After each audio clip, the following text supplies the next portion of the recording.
autoria do Espírito Emmanuel, psicografia de Chico Xavier. Multidões. Tenho compaixão da multidão. Jesus, Marcos capítulo 8, versículo 2. Os espíritos verdadeiramente educados representam em todos os tempos grandes devedores à multidão. Raros homens, no entanto, compreendem esse imperativo das leis espirituais. Em geral, o mordomo das possibilidades terrestres, meramente instruído na cultura do mundo, esquiva-se da massa comum, em vez de ajudá-la. Explora-lhe as paixões, mantém-lhe a ignorância e costuma roubar-lhe o ensejo de progresso. Traça leis para que ela pague os impostos mais pesados, cria guerras de extermínio em que deva concorrer com os mais elevados tributos de sangue. O sacerdócio organizado, quase sempre, impõe-lhe sombras, enquanto a filosofia e a ciência lhe oferecem sorrisos escarnecedores. Em todos os tempos e situações políticas, conta o povo com escassos amigos e adversários em legiões. Acima de todas as possibilidades humanas, entretanto, a multidão dispõe do amigo divino. Jesus prossegue trabalhando. Ele, que passou no planeta entre pescadores e proletários, aleijados e cegos, velhos cansados e mães aflitas, volta-se para a turba sofredora e alimenta-lhe a esperança, como naquele momento da multiplicação dos pães.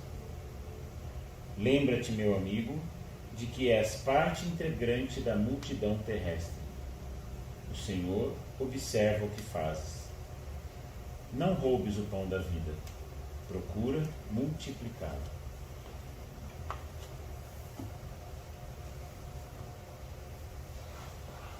Mestre Jesus, reunidos em prece, neste ambiente, a te dirigimos o nosso pensamento e o nosso sentimento, para pedir-te a proteção para este trabalho de estudos da doutrina espírita.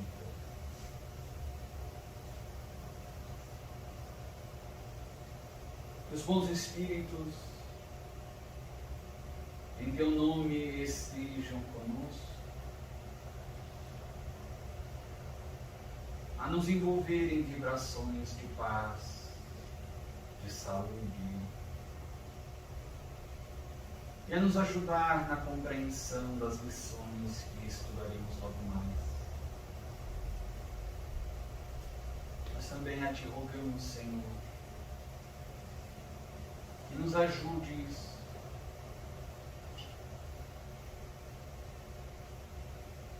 na tarefa de multiplicação do pão da vida em todas as circunstâncias do nosso viver, para que contribuamos contigo e com Deus na grande obra de progresso da humanidade, dando cada um de nós a sua cota de sacrifício, de solidariedade, de fraternidade.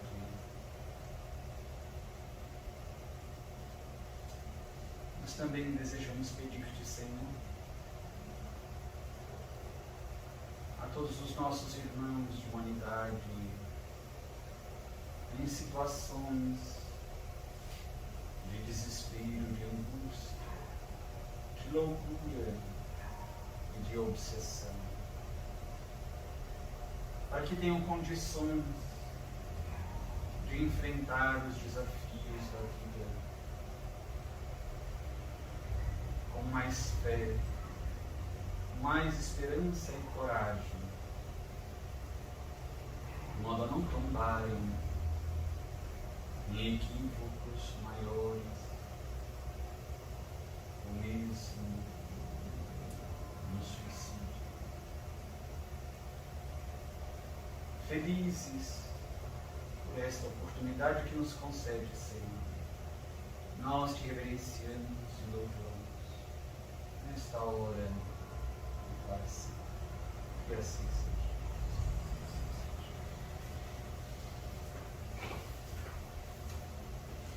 Todos estão no livro. Se alguém precisar vir, também. Então vamos dar continuidade ao capítulo Vale dos Suicidas, que nós estávamos já analisando.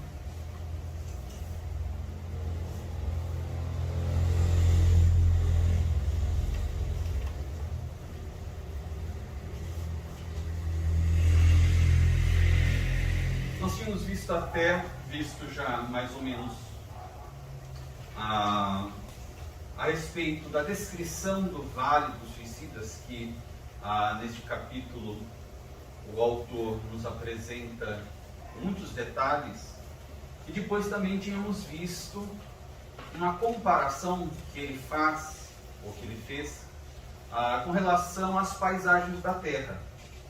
Inclusive, em uma dessas comparações que ele fez, ele menciona os chamados vales dos leprosos,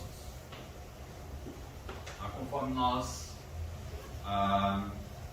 encontramos inclusive nas narrativas evangélicas da época de Jesus.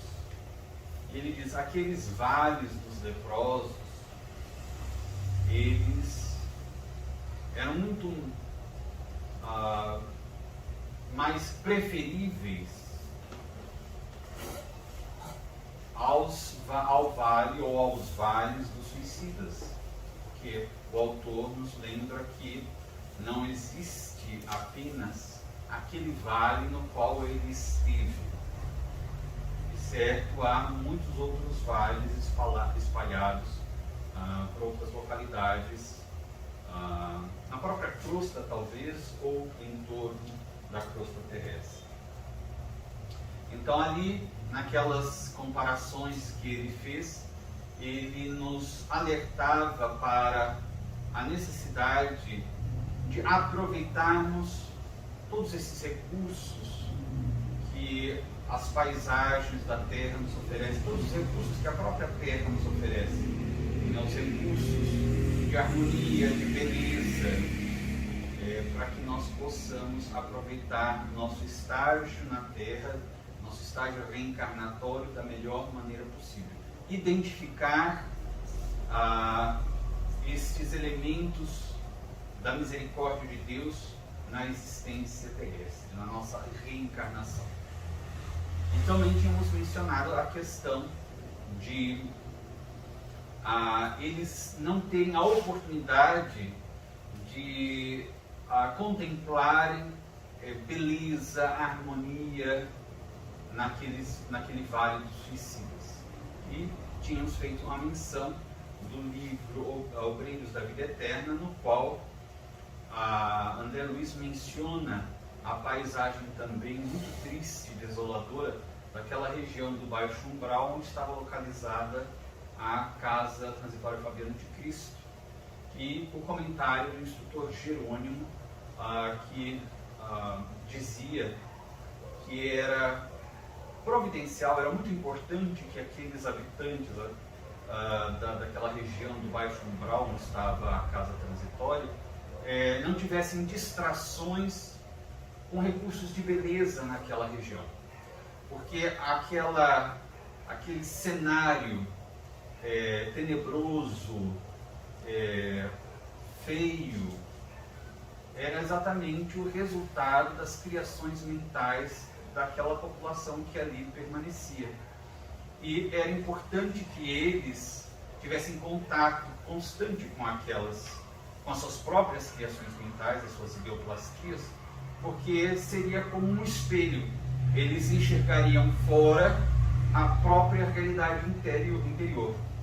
Então, aquilo que era de horrível, de desarmônico, de perturbador, que eles viam no ambiente externo, naquele cenário externo, nada mais era do que aquilo que eles traziam em suas mentes. E ao se depararem com aquelas coisas horripilantes, poderiam identificar o quanto se encontravam intimamente perturbados, desequilibrados, perturbados, necessitando, portanto, de modificação interior. Essas informações são importantes de nós sempre termos em mente, porque o autor vai repetindo esses detalhes exatamente para que nós fixemos bem esta questão. Exatamente porque na Terra nós descuidamos de uma orientação de Jesus. Vigiai e orai, orai e vigiai. Nós temos de vigiar a nossa mente, o nosso pensamento, nossa atividade psíquica, nossa atividade mental. E é um exercício que nós normalmente não realizamos. Ninguém conseguirá modificar de improviso a sua atividade mental, melhorando o seu padrão. É um exercício que devemos realizar diariamente. Observar em que assuntos fixamos a nossa mente, a nossa atenção. O que pensamos, o que verbalizamos e começar, então, a educar a nossa mente. Normalmente, o primeiro passo é educar a nossa fala. A gente pensa, mas pelo menos tenta controlar a verbalização daquilo que nós pensamos. Já é um bom passo. E depois, um passo mais avançado, mais ousado, é começar a educar, a controlar os nossos pensamentos. Sempre que identificarmos um pensamento negativo, nós substituirmos esse pensamento negativo por um positivo. Até que criemos o hábito de cultivar pensamentos nobres, superiores, positivos e nos desvencilhemos do hábito de cultivar pensamentos negativos, inferiores, mais fortes. Tudo isso então é exercício. Às vezes nós estamos tão distraídos com as coisas de fora, aqui na Terra, que nos apresentam muitas distrações e não cuidamos do nosso mundo interior. Mas depois da desencarnação, estaremos em contato direto, muito mais intenso com a nossa realidade interior. Por isso é que muitos se desequilibram. Aliás, retornando ao assunto do livro Obreiros da Vida Eterna, temos lá a informação de André Luiz, o livro psicografado por Chico Xavier, que a esmagadora maioria das pessoas que desencarnam na Terra, desencarnam em muitas dificuldades. Segundo as informações deste livro, raros são os espíritos que, ao desencarnarem, conseguem atravessar facilmente as regiões umbralinas e se dirigirem, portanto, às colônias espirituais. A grande maioria, segundo estes informes, tem de permanecer um certo período nas regiões umbralinas, do baixo umbral, do médio umbral, enfim. Daí a necessidade dessas casas transitórias nas regiões do baixo umbral, espalhadas por toda a região do baixo umbral em torno da Terra. Então, seguindo aqui com o livro, o parágrafo seria o seguinte. Ele diz assim: o que há é o choro convulso e inconsolável dos condenados que nunca se harmonizam. Encontraram esse parágrafo? 19. O assombroso ranger de dentes, que é uma expressão das escrituras sagradas, da advertência prudente e sábia do sábio do Mestre de Nazaré. A blasfêmia assintosa do réprobo a se acusar a cada novo rebate da mente flagelada pelas recordações penosas. Então, essa frase aqui do autor Camilo Castelo Branco, que nós destacamos para a nossa reflexão. Então ele diz que no Vale dos Suicidas, o que havia, uma das coisas que se encontrava muito, era a blasfêmia assintosa, portanto provocativa, do réprobo a se acusar a cada novo rebate da mente flagelada pelas recordações penosas. Esse é um mecanismo psicológico. Toda vez que aqueles espíritos suicidas tinham as recordações dos atos cometidos contra si mesmos, aquilo era um impacto tão doloroso para eles, tão perturbador, que os desequilibrava tão profundamente, que gerava esta lembrança e essa dor, este sofrimento, esse desequilíbrio, um reflexo contra a própria divindade. Como ele diz aqui, a blasfêmia assintosa. A blasfêmia é um insulto à divindade. Não? Então a blasfêmia assintosa, provocativa. Esse é um mecanismo muito próprio que nós temos no nosso comportamento ainda de espíritos inferiores, né, psicologicamente imaturos. Toda vez que nós cometemos um equívoco e isso nos desequilibra, nós temos a tendência a ter um mecanismo de transferência da responsabilidade nossa. Então nós sofremos e daí passamos a acusar a sociedade, o sistema de governo, o vizinho, ou então o cônjuge, ou os filhos se tornam o motivo do nosso sofrimento, ou os nossos pais que não nos compreendem. Nós sempre estamos a transferir a responsabilidade dos nossos sofrimentos para outrem. Então aqui, toda vez que eles sentiam o impacto do desequilíbrio, da dor, né, pela recordação daquilo que tinham feito contra si mesmos, eles atacavam, agrediam a Deus, blasfemavam.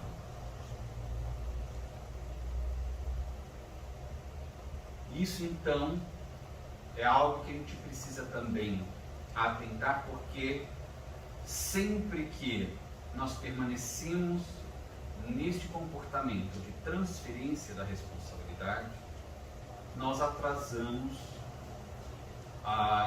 o nosso progresso e permanecemos por mais tempo no processo de sofrimento. Porque se, conforme o Espiritismo nos explica, nos ensina, nós só recebemos de acordo com as nossas próprias obras. Portanto, existindo a lei de ação e reação, nós sofremos, passamos pelas experiências de provação ou de expiação, a depender das nossas necessidades evolutivas. Conforme lemos no Evangelho segundo o Espiritismo, na justiça das aflições, nós temos as causas atuais das nossas aflições e as causas anteriores, portanto, que estão localizadas em alguma reencarnação anterior. Mas a justiça de Deus é perfeita. Portanto, se sofremos, se passamos por expiações, é porque estamos resgatando, expiando, eliminando de nós um desequilíbrio que nós mesmos geramos por alguma infração à lei divina.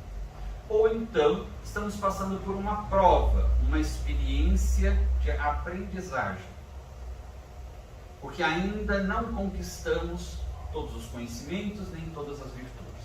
Então necessitamos de experiências que nos promovam a um estágio melhor de vida. De qualquer forma, estamos sempre submetidos a estas duas condições. A prova pode ser difícil e gerar algum incômodo, algum sofrimento, alguma renúncia. E a expiação, normalmente, é dolorosa. Com este conhecimento, nós jamais deveríamos, nós espíritas, verdadeiro comportamento a tendência de transferir responsabilidades. Isso significa que nós deveríamos evitar o vício da queixa, da reclamação. Quando nós nos queixamos da vida, nós nos queixamos disso, daquilo. Com o conhecimento espírita já deveríamos compreender que tudo está de acordo com a vontade de Deus. Estamos passando por experiências X ou Y, mas que, se bem observadas e analisadas, poderão servir para o nosso progresso. Então, é um detalhe aqui da colocação dele, mas que naquela condição que eles estavam, é um elemento a mais a retardar a recuperação de si mesmo. Enquanto eles não reconheciam que o sofrimento por qual passavam era o resultado da própria infração à lei de Deus, eles permaneciam num estado de revolta. Portanto, sem condições de serem resgatados mais tarde. Ainda na continuação nesse próprio parágrafo aqui, no meu já é a próxima página, ele diz o seguinte: o que há é o desaponto, ou desapontamento, né? O desaponto, a surpresa aterradora daquele que se sente vivo a despeito de se haver arrojado na morte. Aqui é interessante porque nós estamos sempre ressaltando a importância de fazermos esses paralelos com as obras básicas, inclusive para a gente poder começar a identificar uma obra espírita de qualidade, uma verdadeira obra espírita, um verdadeiro livro espírita que nos traz, portanto, conhecimentos doutrinários, aprofundamentos da doutrina espírita. Aí quando ele diz assim, quando ele relata que o que há naquele vale dos suicidas é o desaponto, a surpresa aterradora daquele que se sente vivo a despeito de se haver arrojado na morte. Isso nos remete à pergunta e resposta, portanto, de 1957 de O Livro dos Espíritos. E naquela resposta, a resposta que os Espíritos deram a Allan Kardec àquela pergunta, eles dizem que uma consequência a que o suicida não se pode furtar é exatamente o desapontamento. Porque o que ele queria? Desaparecer, aniquilar-se. E quando ele se dá conta que o objetivo dele não foi alcançado e que ele só piorou a sua própria situação, há, portanto, o desapontamento. Então a gente vê aqui a perfeita concordância da descrição do autor espiritual com a revelação da doutrina espírita. Um outro ponto interessante que ele destaca, naquele vale dos suicidas em que ele ficou, ele diz que os suicidas reunidos naquele vale eram de determinadas regiões. Ele diz assim: quem ali temporariamente estaciona, como eu estacionei, são grandes vultos do crime. Bom, aqui é interessante a gente lembrar também que quando ele fala do crime, grandes vultos do crime, porque é o crime, o maior crime contra a lei de Deus. Então são grandes vultos do crime, é a escória do mundo espiritual. Falanges de suicidas que periodicamente para seus canais afluem, levadas pelo turbilhão das desgraças em que se enredaram, a se despojarem das forças vitais que se encontram geralmente intactas, revestindo-lhes os envoltórios físico-espirituais. Aqui, quando ele usa a expressão envoltório físico-espiritual, ele está se referindo a perispírito. E por que ele usa a expressão físico-espiritual?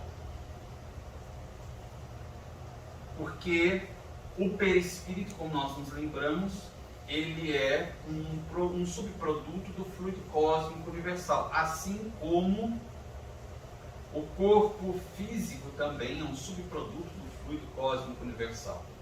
Kardec fala a respeito do perispírito como um corpo semimaterial. Então, nós podemos compreender que é de alguma forma matéria também o perispírito.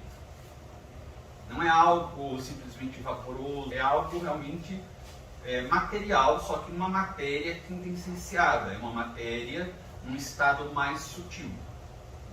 Então, por isso que ele utiliza esta expressão corpo, envoltório físico espiritual. É o que é o próprio perispírito aqui. Ele diz, por sequências sacrílegas do suicídio e provindas preferentemente de Portugal, da Espanha, do Brasil e colônias portuguesas da África, infelizes carentes do auxílio confortativo da prece, aqueles levianos e inconsequentes que, fartos da vida que não quiseram compreender, se aventuraram ao desconhecido em procura do ouvido pelos despenhadeiros da morte. Aqui é outro detalhe interessante, porque eles são reunidos, a gente vai ver no capítulo seguinte, eles são reunidos por espíritos, trabalhadores do bem, nessas regiões. Servem como verdadeiras prisões. E eles são reunidos por um elemento bastante importante, que é o do idioma. Notemos. Portugal, Brasil, língua portuguesa, colônias portuguesas e Espanha, porque também o idioma é muito parecido. Porque nós lembramos que no mundo espiritual, dizendo isso de forma referente ao planeta Terra, ao estágio evolutivo da população, da humanidade terrestre, nós temos o problema do idioma, da linguagem. Nas regiões espirituais próximas à crosta, para os espíritos que permanecem na crosta após a desencarnação, ou nas proximidades, nas regiões umbralinas, há uma grande dificuldade da barreira do idioma, porque embora nós tenhamos ao Espiritismo a nos informar que a linguagem dos espíritos normalmente é a do pensamento, a depender do nível evolutivo das fixações mentais dos espíritos, o idioma, a linguagem articulada, falada, ainda é a forma de comunicação mais utilizada, porque os espíritos que ainda não aprenderam a utilizar o pensamento como linguagem, como forma de comunicação, isso também não é um aprendizado. Então, aqueles que não treinaram devidamente o seu próprio psiquismo, que não têm ainda este treino, ficam fixados na necessidade de utilizar a linguagem falada. E daí vai utilizar o idioma que conhecia da última reencarnação, normalmente. Mesmo porque, muitas vezes, a lembrança de outros idiomas está bloqueada. Daí a razão de surgir na Terra o idioma Esperanto, que é muito utilizado no mundo espiritual para a comunicação dos espíritos. Então, aqui nós verificamos também este cuidado dos espíritos benfeitores em reunir estes espíritos suicidas também pela questão do idioma. Já é um cuidado que eles têm para facilitar, ou pelo menos eliminar mais um desafio que seria para eles idiomas diferentes. E outro detalhe também aqui, interessante nesse mesmo parágrafo, que ele diz que a grande carência desses espíritos era o conforto da prece. A gente vai ver em outros momentos também da obra a menção sobre a prece como um dos elementos mais importantes para auxílio desses espíritos, porque o próprio autor espiritual diz que no estado de perturbação que normalmente os suicidas se encontram, não há outros recursos, muitos outros recursos que possam auxiliá-los, porque a perturbação deles é tão grande que quase nada funciona naquele estado em que se encontra. Mas a prece, sim, ela funciona. Então, por isso que a prece pelos suicidas é uma das coisas mais importantes, um dos auxílios mais importantes e eficazes que podemos oferecer-lhes. Ju. Voltando no parágrafo que você ressaltou, que todos nós vamos passar pelos vales antes de chegar na colônia? Não, do Vale dos Suicidas, quem cometer Sim, suicídio. mas assim, a questão, tá, não cometi o suicídio, mas eu ainda vou ter uma passagem Pelo umbral, se pelo diz? umbral? Segundo está no livro Obreiros da Vida Eterna, a maioria da população da Terra passa. Pela seguinte razão. O que acontece é que nós temos, por exemplo, a questão do perispírito. É um corpo físico espiritual. É um corpo de matéria, só que uma matéria quintessenciada, portanto ele tem uma densidade. Ele vai sofrer com a própria, digamos, gravidade. Talvez não seria próprio utilizar o termo a força gravitacional, mas algo equivalente a isso. Porque o que acontece? Para que os espíritos se desloquem para regiões superiores, sozinhos, eles têm que ter uma densidade do perispírito capaz, de deslocar-se e elevar-se. Quanto mais denso é o perispírito, mais difícil se torna para o espírito conseguir se deslocar sozinho. Então, pessoas que desencarnam e que têm um perispírito muito denso, não conseguem sair nem mesmo da crosta, né, onde estamos andando. Permanecem na crosta. Não conseguem nem chegar na chamada espiritualidade, digamos assim. Não conseguem nem mesmo alcançar o baixo umbral. André Luiz, na sua obra, menciona baixo umbral, médio umbral, e depois temos a parte, por exemplo, onde está localizada a colônia Nosso Lar, que seria já quase na região fronteiriça, além do umbral, né? Essa parte de transição, digamos, para a verdadeira espiritualidade, para as regiões onde já há luz. Muitos não passam, ainda não conseguem nem sair da crosta. Segundo, portanto, o que é informado na obra Obreiros da Vida Eterna, a grande maioria, por falta de treino, de preparo durante a reencarnação, não consegue, ou não sai da crosta, ou permanece na região do baixo umbral, do médio umbral. Portanto, por isso que eles há toda uma grande quantidade dessas casas transitórias para atender os recém-desencarnados. Eles não têm condições mínimas para serem deslocados diretamente para colônias espirituais. Então, daí eles permanecem em determinado período nessas casas transitórias para sua recuperação, e então logo apresentem uma condição melhor, daí são recambiados para as colônias. Segundo o livro, a maioria permanece no umbral por um certo tempo. Por quê? O umbral é uma região onde nós eliminamos parte dos fluidos mais densos. Da mesma forma como que eles tinham de permanecer aqui, os suicidas, no vale para esgotamento do fluido vital, para depois serem recambiados para o Hospital Maria de Nazaré, também a maioria da população da humanidade terrestre tem de permanecer, não é punição, mas tem que permanecer no umbral para eliminação do excesso de fluidos, né, ainda que ficam impregnando o corpo espiritual e que lhe dão, portanto, um peso maior, digamos assim, e dificuldade de deslocamento, etc. Então tem que eliminar esses resíduos fluídicos do perispírito para depois esse espírito ser recambiado por uma colônia espiritual. A maioria. Tem como nós evitarmos isso? Tem. Aliás, o próprio livro Obreiros da Vida Eterna é um tratado de orientação que a gente pode fazer isso. treino mental, selecionar os nossos pensamentos, cultivar bons pensamentos, evitar, portanto, os maus pensamentos, as más condutas. É o trabalho nosso de espiritualização, de autoconhecimento.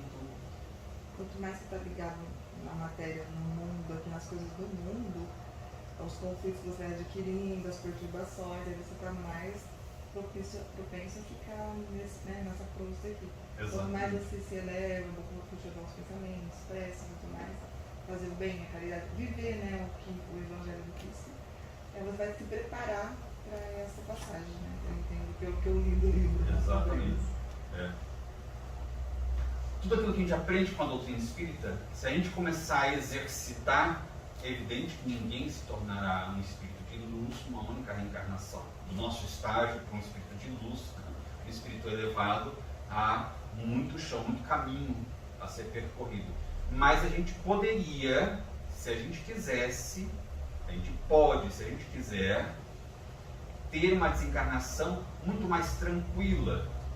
E quem sabe até conseguir ser levado diretamente para uma colônia espiritual. Não é impossível e não é tão difícil assim. O problema é que nós conhecemos a doutrina espírita, mas ainda temos a ilusão que é possível, não todos, mas muitos espíritas, ter uma vida comum, mais mundana, e ser espírita ao mesmo tempo e está tudo muito bem. É uma opção. Olha, eu expliquei tudo isso no Espiritismo, mas eu não quero radicalismos. São muitas vezes os argumentos que as pessoas usam, os espíritas usam. A gente não precisa também ser radical, a gente não pode levar tudo a ferro e fogo, a gente tem que viver na Terra como todo mundo vive. Se fosse para viver na Terra como todo mundo vive, a gente não precisaria conhecer o Espiritismo. Porque o Espiritismo é uma proposta de vida diferente do que a maioria normalmente segue ou adota em sua vida. Agora, o Espiritismo nos dá exatamente o roteiro para uma vida que nos leve a uma desencarnação muito mais tranquila. Mas na Bíblia há alguma passagem, porque nós vamos pensar em termos que nós estamos aqui, enquanto espíritas, estudando. E as demais religiões? Eles têm, por exemplo, os conhecimentos. É claro que, da mesma forma que veio ao povo hebreu a primeira grande revelação da lei de Deus para a humanidade, de maneira a atender às necessidades e às condições que aquele povo tinha, né, de conhecimento ou mesmo de evolução moral, nós tivemos uma revelação espiritual que se resumiu ao Decálogo, aos 10 mandamentos de Moisés. Depois nós tínhamos a lei mais civil de Moisés, que era para regular as relações mais humanas, né? Houve a necessidade de aguardar um bom tempo até que a humanidade, de forma coletiva, não apenas o povo hebreu, progredisse. E daí então surge para nós a segunda grande revelação da lei divina para a humanidade, que é o Evangelho. O Evangelho de Deus, as boas notícias da parte de Deus, e foi nos apresentado o Evangelho por Jesus. E daí, ele próprio promete que nos enviaria, pediria ao Pai que enviasse um outro Consolador, o Espírito de Verdade, o Paracleto, e que viria no tempo oportuno, falaria tudo quanto, o Espírito de Verdade falaria tudo quanto ele, Jesus, nos tinha dito, e falaria muito mais. Essa seria a doutrina espírita. Então, se nós pegarmos, por exemplo, a doutrina espírita, ela faz, na expressão de Emmanuel, com que seja revivido o Evangelho de Jesus, na sua pureza. E a essência do Evangelho de Jesus está no Decálogo.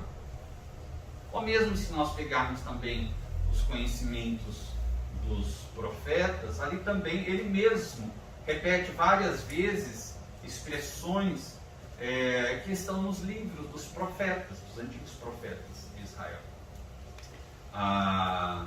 E também de outros livros. Então nós temos o conhecimento essencial da lei divina desde a ancestralidade. Mesmo antes de Jesus, né, tirando Moisés, nós tivemos também muitos reveladores da lei divina, só que em revelações mais parciais, digamos assim. Quando a gente pega, por exemplo, na obra kardeciana, nós lemos lá que Sócrates e Platão foram precursores do Espiritismo, porque os conhecimentos que eles apresentaram ao mundo da antiguidade clássica são os conhecimentos também que nós estudamos na doutrina espírita. É claro que eles falavam de maneira adequada à época, mas os conhecimentos, a essência é a mesma. Então o Espiritismo não inventou não apresentou nenhuma novidade, porque a lei divina ela é a mesma desde sempre. Então as outras religiões, embora não tenham os detalhes que o Espiritismo apresenta, elas têm a essência da lei divina. Se as pessoas seguissem a essência da lei divina, estaríamos num mundo paradisíaco. Porque, digamos, e mesmo outras religiões não, digamos, cristãs, também têm esses princípios, porque os que trouxeram as revelações para outras, como por exemplo na China, Confúcio, ou da filosofia de Confúcio, ou de Lao Tse. Se nós pegarmos o conhecimento de Hermes, no Egito, Buda, nós encontraríamos sempre os mesmos princípios, os mesmos valores morais. Então, se as pessoas seguissem esses valores morais, nós teríamos condições suficientes de estar num estágio evolutivo na Terra já muito mais avançado. O planeta, a humanidade seria outra. Então, o problema não é, claro que com o conhecimento espírita facilita a compreensão da dinâmica da vida. Mas as outras religiões também oferecem, pelo menos, a estrutura básica do conhecimento da lei divina para que as pessoas tenham um norte, tenham um direcionamento, tenham diretrizes. Então, digamos que se o católico seguisse o evangelho que é o mesmo que o nosso, os protestantes seguissem o evangelho que é o mesmo que o nosso, outras designações cristãs, se todos os budistas seguissem as orientações de Buda, se aqueles que seguem a filosofia de Lao Tse, que seguem a filosofia do Tao, também seguissem exatamente aquilo, todos teriam uma desencarnação muito boa. O problema está exatamente em não respeitar os regulamentos da lei divina. Então, qualquer indivíduo em qualquer religião, se seguir realmente aqueles postulados da religião, vai ter uma condição espiritual boa. Porque se a gente pegar realmente a orientação que Jesus nos dá no Evangelho, ele diz: toda a lei divina e todos os ensinamentos dos profetas estão resumidos numa só coisa: na lei de amor. Amar a Deus sobre todas as coisas e ao próximo como a si mesmo. Se nós compreendêssemos e vivêssemos a lei de amor, estaríamos muito bem. Então, o grande problema é nós ainda nos vincularmos a filosofias e a religiões sem ter um comprometimento com aquela mensagem, com aquela proposta. Então passa a ser muito mais um rótulo do que uma filosofia de vida ou um compromisso, né, de comportamento. Há uma proposta filosófica que diz o seguinte, um pensamento filosófico: você é aquilo que você faz quando a última porta se fecha. Quando ninguém está vendo o que você está fazendo, você é aquilo. Porque estamos aqui, nós mantemos determinados comportamentos, não porque nós gostemos de alguns comportamentos, mas porque se nós tivermos outro comportamento, as pessoas vão reparar, vão nos apontar, vão nos criticar. Então, por medo do julgamento, nós mantemos uma imagem, uma máscara. Mas no íntimo a gente não gosta muito daquele comportamento.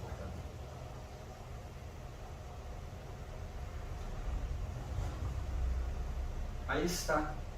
A gente, na verdade, é o que os Espíritos dizem na codificação Allan Kardec.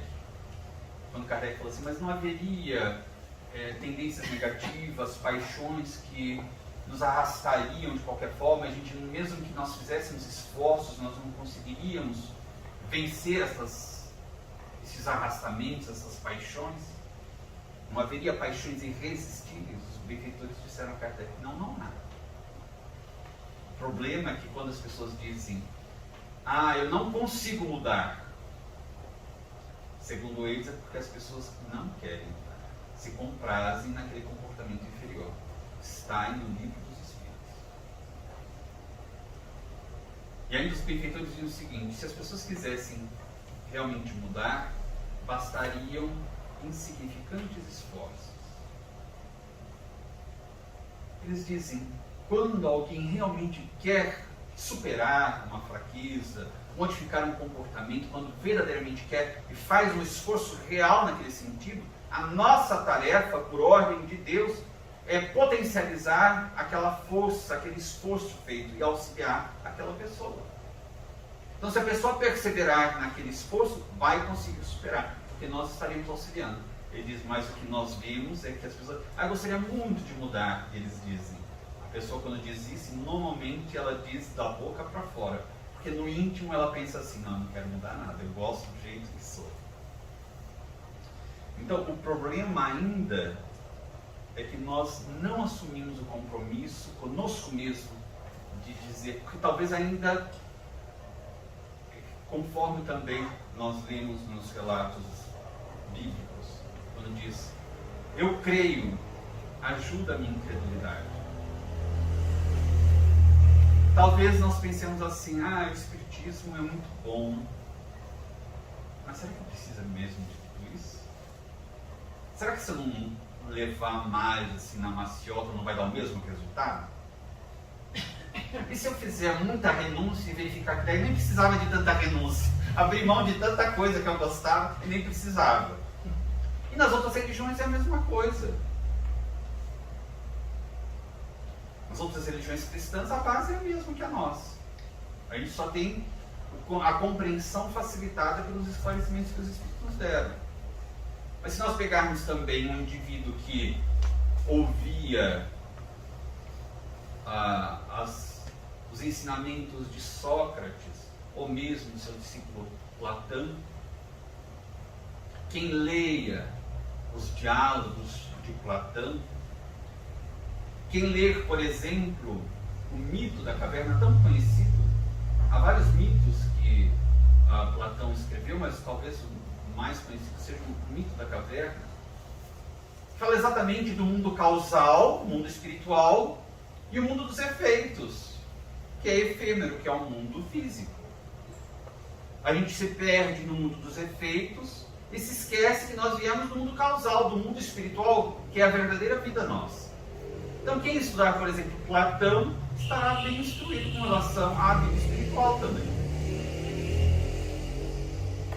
Mas passará a pautar a vida com base nesse conhecimento, ou seja, o que é importante mesmo é a vida espiritual. Aqui estou de passagem para uma aprendizagem, para o meu progresso. As coisas materiais são efêmeras, são temporárias.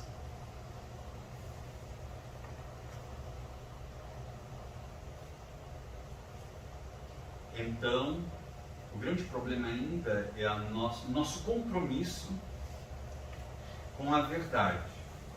Mesmo que a verdade esteja revelada ainda de uma maneira mais simples, talvez em outras religiões, mas é a mesma verdade. Então, o nosso compromisso com a verdade, o que a gente faz com esta mensagem da verdade, é que vai determinar se a gente vai ter um retorno bom para o mundo espiritual ou não. Então, todas as pessoas, por que existem tantas religiões? Não estamos falando aqui daquelas religiões inventadas, que na verdade foram criadas com objetivos materiais. Nós sabemos que existem. Religiões que de repente surgiram do nada e o objetivo normalmente é a arrecadação de dinheiro. Mas as verdadeiras religiões, aquelas principais, elas existem para atender às consciências em diversos níveis. Não é todo mundo que vai ter condições de compreender a doutrina espírita por hora. Talvez em alguma reencarnação futura compreenderá melhor. Kardec diz: quem compreende as coisas que nós estudamos no Espiritismo com um pouco mais de facilidade é porque já tem um senso moral um pouco mais desenvolvido. Ele diz: há, por exemplo, crianças ou jovens que são espíritos que já têm esse senso moral mais desenvolvido e que compreendem a doutrina espírita com muito mais facilidade que uma pessoa erudita e já mais idosa. Porque, embora tenha cultura, tenha erudição, não tem o senso moral desenvolvido ainda. Então, há religiões para todos os níveis evolutivos. Há pessoas que precisam de algo mais concreto. Há pessoas que, se nós dissermos a ela, olha, não precisa acender uma vela. E se ela não tiver a vela, a fé dela fica abalada, porque ela não consegue se concentrar. Então, uma doutrina religiosa que atenda a essas necessidades vai lhe servir melhor. Ela vai conseguir realizar um trabalho de autoburilamento dentro daqueles princípios espirituais, da forma como são passados aqueles princípios espirituais, a verdade. Então ninguém está ao desamparo. Cada consciência está no nível de desenvolvimento e tem uma religião adequada para oferecer então a verdade. Falando também do livro de Obreiros, que são 5 encarnações, né? Tem uma delas lá, que é aquela que consegue um período maior para ela é evangélica, né? E ela era uma alma já bem elevada. Tem o Gotuso, né? Que cada um tinha um lá, que ele estava no hospital lá, e ele não tinha nem religião, né? Ele era um homem bom, mas ele teve o benefício de ter o auxílio para ir nessa casa na história. Então, ele mostra exatamente a evolução da pessoa, né? Porque o rótulo não significa nada, tanto é que quando nesse livro é feita aquela excursão naquela região dolorosa, né, do baixo umbral para auxílio do Domênico, né, o padre Domênico, eles passam por uma região lá que há espíritos grandes sofredores, espíritos que se apresentam inclusive em forma de lagartos, e André Luiz faz questão de registrar no livro que ele encontra uma espírita lá. Em todo o conhecimento que o Espiritismo nos dá, não basta se dizer simplesmente espírita. Além do mais, a gente lembra que está também nas Escrituras: a quem mais é dado, deste mais será cobrado. Quanto mais, não é que Deus vai nos cobrar mais, a nossa consciência nos cobra mais, porque ela vai nos dizer: você sabia. E a gente vê aqui no livro, no 2º capítulo, os réprobos, que por mais que, digamos, Camilo tentasse fixar a ideia na vida física, material, na reencarnação, né, ficasse fixado na ideia de que ele estava ainda vivo, materialmente vivo, fisicamente vivo, chega uma hora que, apesar de todas as evidências, ele continuava fixado: não, estou vivo, cadê as pessoas, cadê os enfermeiros, cadê meus familiares? aquela dificuldade, a realidade da vida espiritual era tão grande, né? Tão grande, e a dificuldade em aceitar a realidade também é tão grande, que chega uma hora que ele diz assim: a minha consciência gritou, tu querias o suicídio, aí aqui tens o suicídio. Então a consciência nos grita. Quanto mais a gente desperta a nossa consciência, quanto mais a gente estuda, por exemplo, a doutrina espírita, mais clara fica a lei divina para nós. Significa que eu tenho menos escusas, menos desculpas. Se eu me equivocar, eu me equivoquei sabendo que eu estava fazendo errado. Então daí eu não vou conseguir tentar me justificar, porque ao tentar me justificar, a minha consciência vai dizer: não, você sabia, você fez errado porque você quis. Então não é Deus que vai me julgar, me condenar, é a minha própria consciência. Então, por quê? A quem mais é dado, quem mais tem o conhecimento e entendimento da lei divina, mais a consciência dessa pessoa vai pegar no pé. Então, certamente, um espírita que simplesmente conhece o espiritismo, mas despreza aquele conhecimento e acha que pode viver como qualquer outra pessoa, essa qualquer outra pessoa não tem o conhecimento, mas quem já tem o conhecimento, daí é mais complicado. Aqui estamos continuando com relação a este capítulo ainda do Vale dos Suicidas.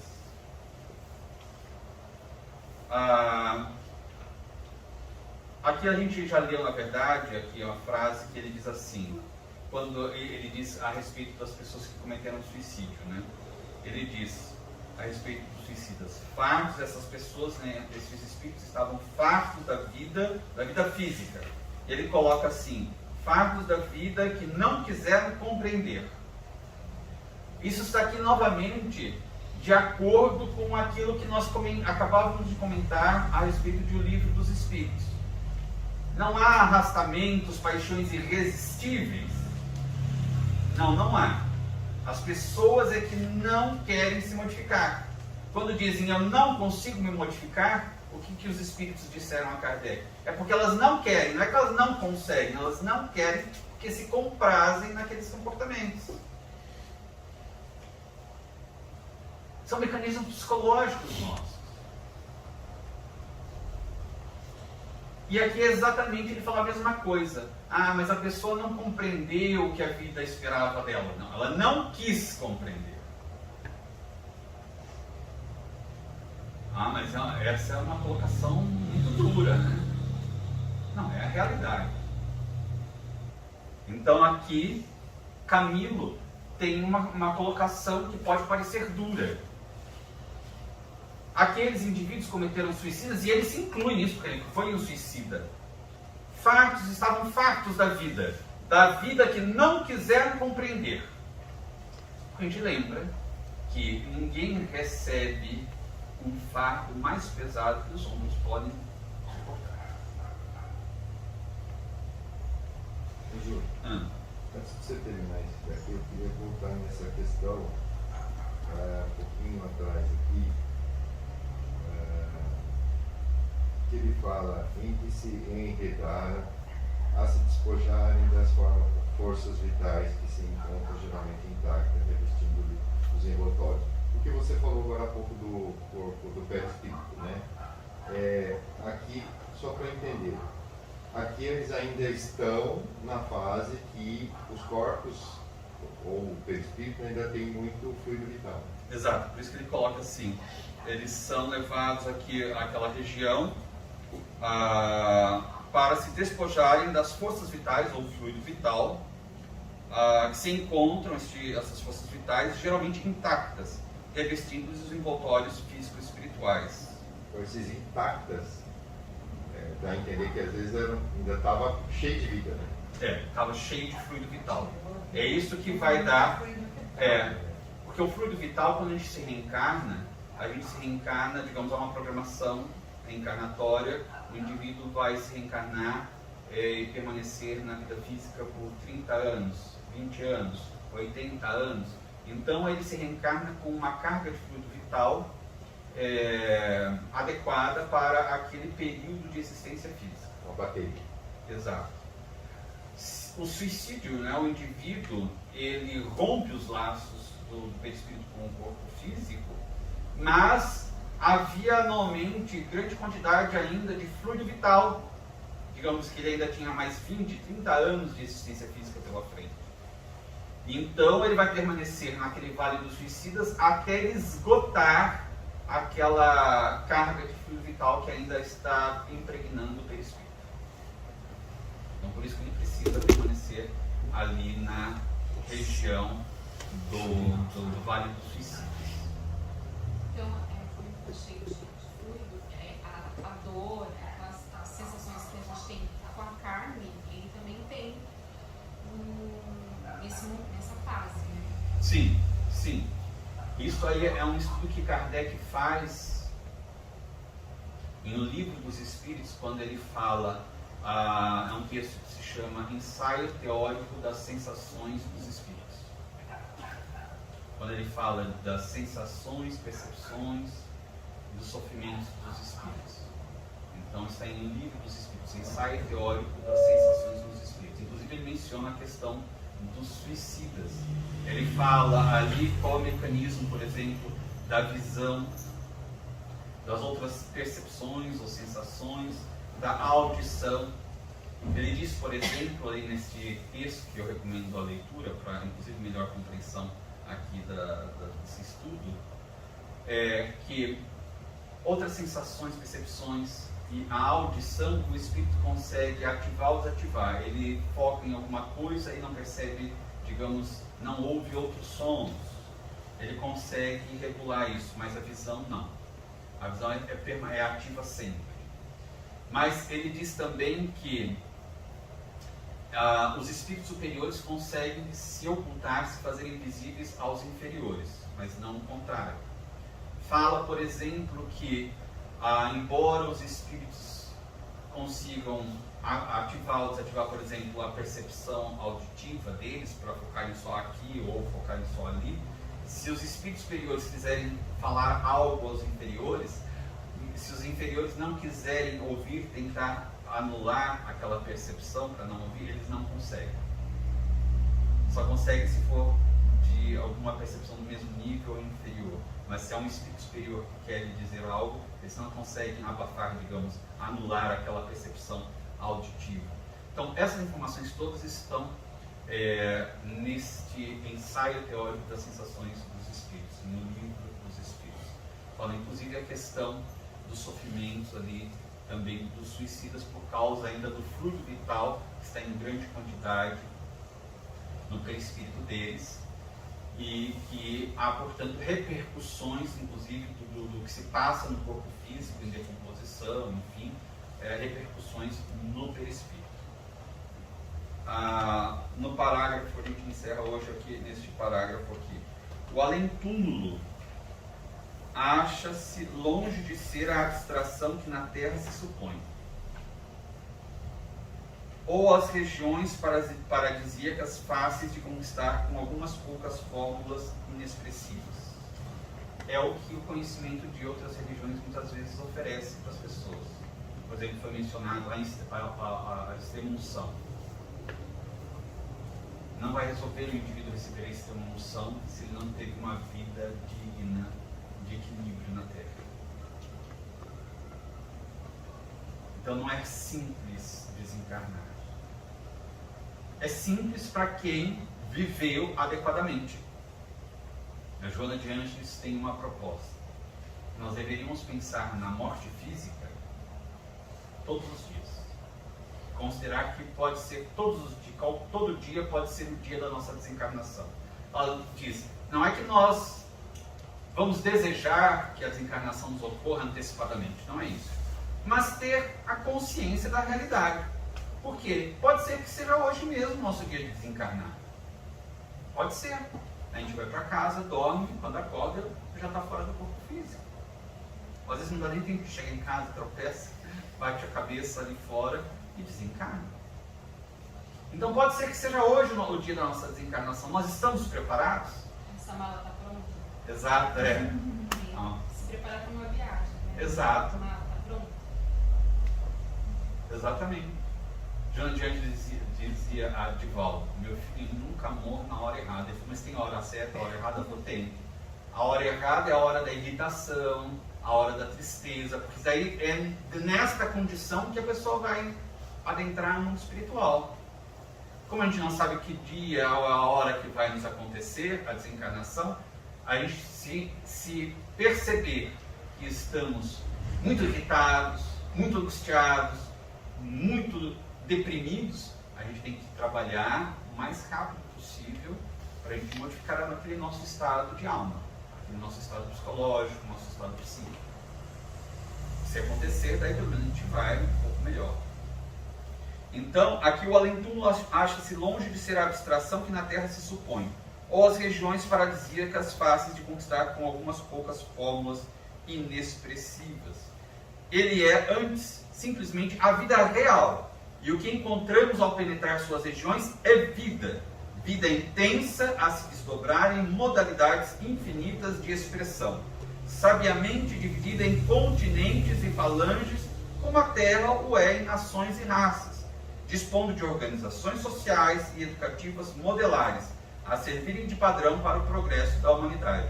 É no invisível, mais do que em mundos planetários, que as criaturas humanas colhem inspiração para os progressos que lentamente aplicam no orbe. Então, o mundo espiritual é um mundo causal. Nós mencionamos o mito da caverna de Platão. O mundo, a Terra ou outros planetas é o mundo dos efeitos. A nossa verdadeira pátria é a pátria espiritual. E neste parágrafo, então, a gente vai se recordar de dois textos da codificação. Um, Laboratório do Mundo Invisível, que eu já mencionei, sugeri a leitura, que está em O Livro dos Médiuns, e Código Penal da Vida Futura, que está na primeira parte de O Céu e o Inferno. Inclusive, quando a Camilo Castelo Branco menciona que os espíritos perdem a noção e creem que aquele sofrimento será eterno, ali no Vale dos Suicidas, isso está registrado em Código Penal da Vida Futura.